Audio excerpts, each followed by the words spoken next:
Hello guys, welcome back to my channel Pharma Learning with Deepika. I hope you all are doing great. So today we will start our new chapter, that is patient counseling. So in this video we will cover the objective of patient counseling, the process of patient counseling, or you can say that the mode of patient counseling and the functions of patient counseling. For my previous videos on pharmacy practice, you can check the link in the description box, or you can click on the I button also. Let's talk about the patient counseling. So patient counseling is one of the major duties of a pharmacist other than dispensing of the drug. So it is referred to the process of providing information, advice and assistance to help the patient to use their medication appropriately. तो pharmacist की केवल यही duty नहीं होती है कि वो केवल ड्रग को डिस्पेंस करें, उनकी मेजर ड्यूटीज़ में ये भी आता है कि वो एक पेशेंट को काउंसिल करें ताकि कि उसको उस पर्टिकुलर मेडिकेशन से रिलेटेड प्रॉपर इन्फॉर्मेशन प्रोवाइड कर सके, उसको असिस्टेंस प्रोवाइड कर सके कि किस तरीके से उसको मेडिकेशन लेनी है और किस तरीके से वो अगर मेडिकेशन से अडेयर होकर रहता है तो उसको क्या फ़ायदा होगा. तो ये सब कुछ पेशेंट काउंसलिंग के अंडर में आता है. So the process provides for the exchange of information between the patient and the health practitioner. तो और एक तरीके से जो फार्मासिस्ट रहता है तो वो हेल्थ प्रैक्टिशनर और पेशेंट दोनों के बीच में जो इन्फॉर्मेशंस रहती है तो उनको भी एक्सचेंज करता है. तो that is the patient counselling. अब इसकी डेफिनेशन देखते हैं कि definition of patient medication counselling होती क्या है. So patient counselling is defined as providing the medication information orally or in the written form to the patients or their representative on direction of use, advice on the side effect, precaution, storage, diet and the lifestyle modification. तो basically patient counselling जो रहता है वो क्या होता है कि आपको मेडिकेशन के बारे में प्रॉपर इन्फॉर्मेशन प्रोवाइड करनी होती है टू द पेशेंट. वो इधर ऑरली हो सकती है या फिर रिटर्न में भी हो सकती है. तो उसमें क्या क्या इन्फॉर्मेशन रहती है कि कैसे आपको मेडिकेशन को यूज़ करना है, तो उसका डायरेक्शन लिखा हुआ रहता है. फिर एडवाइस देते हैं और उसके साइड इफ़ेक्ट्स पे, फिर प्रिकॉशंस आपको क्या क्या लेना है, कहाँ पर आपको स्टोर करके रखनी है, किस टेम्परेचर पे you have to store that particular medication. फिर आपको क्या क्या खाने में खाना है, कुछ क्या चीज़ नहीं खानी है. फिर आपको आपके लाइफस्टाइल मॉडिफिकेशन में कौन सी एक्सरसाइजेस आपको इंक्लूड करनी है ताकि आपको जल्दी फ़ायदा मिले उस मेडिकेशन का. तो इस सब को अपन पेशेंट काउंसलिंग बोलते हैं. सो बेसिक जो गोल एंड ऑब्जेक्टिव होते हैं पेशेंट काउंसलिंग के तो वो क्या होते हैं. तो to review with the pharmacist the step and the importance of the effective patient medication counselling. तो इफेक्टिव मेडिकेशन काउंसलिंग हो रही है कि नहीं हो रही है ये चीज़ को रिव्यू करना, that is the goal of the patient counselling. अगर ऑब्जेक्टिव की बात करते हैं तो basically to obtain the actual practice in counselling the patient in order for the pharmacist to become a more effective counsellor.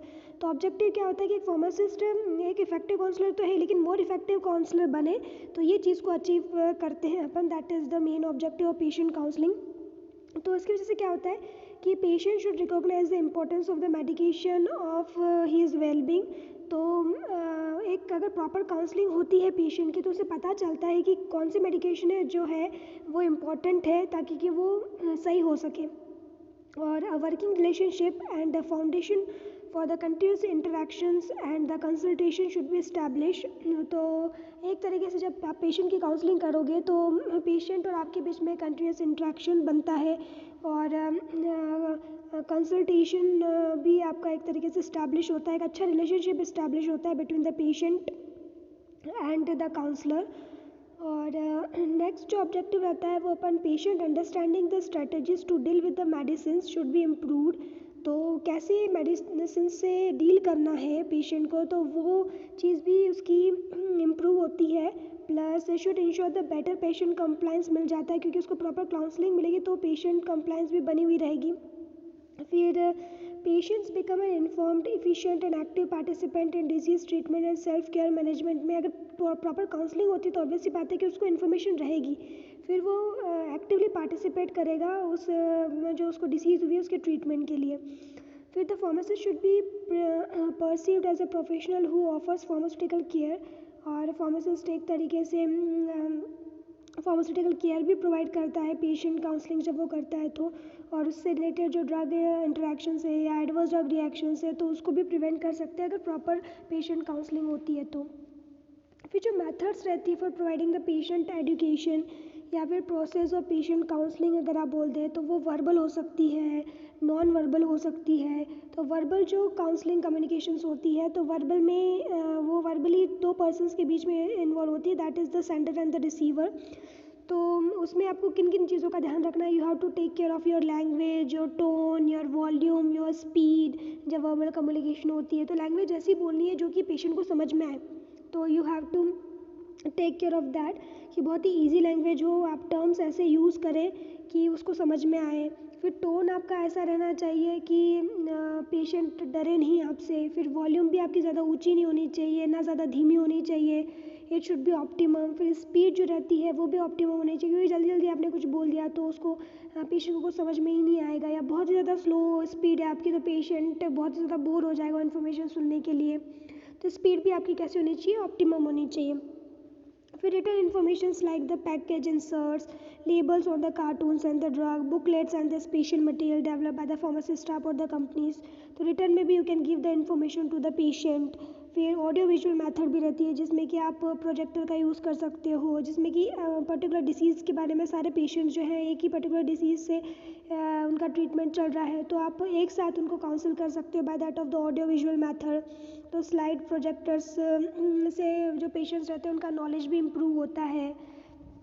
फिर non verbal communications में और चीज़ें आती that is you have to take care of the proximity, your eye contact, your facial expressions. So these all are the important things which you have to take care while processing the patient counselling.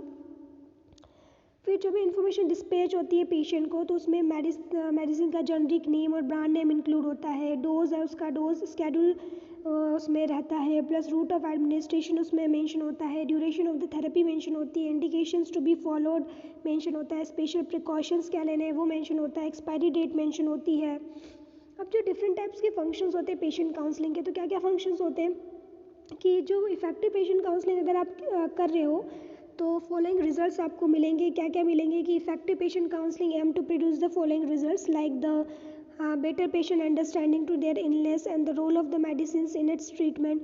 तो जो patient रहेगा वो better तरीके से उसकी illness को समझ पाएगा, प्लस क्या रोल है उसका मेडिकेशन का, क्या रोल है उसकी इलनेस को ट्रीट करने में, तो वो उसको पता चलेगा। फिर वो मेडिकेशन से अडर होकर रह सकता है अगर उसको प्रॉपर उसकी डिजीज़ कंडीशन के बारे में पता रहेगा और ये मेडिकेशन क्या काम कर रही है।